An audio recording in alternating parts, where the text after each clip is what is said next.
Being autism-friendly needs to go beyond just being an autistic person writing on an autistic topic. I want every aspect to be attentive to autism.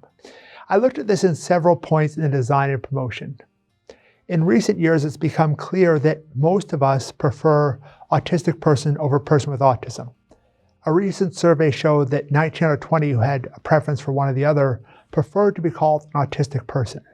I agree with this, and I see referring to myself as autistic similar to how I would say I'm Canadian or I'm an English speaker.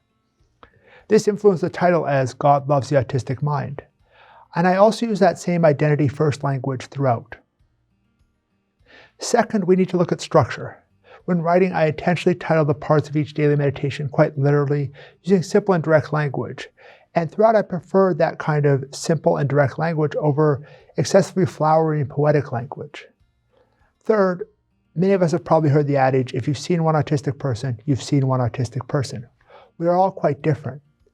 And a lot of books on autism tend to be quite autobiographical. I included some autobiographical points, but I wanted to include various autistic voices to get a spectrum of autistic prayer experiences.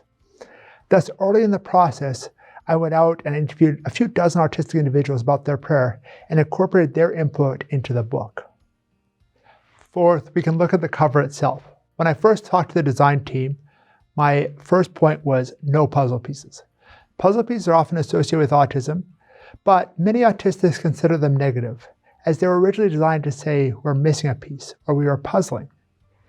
In the end, I like the design Ryan McQuaid came up with, which is a kind of pastel spectrum, showing how autism is a spectrum, but also muted colors, which are often easier for certain people with certain color sensitivities.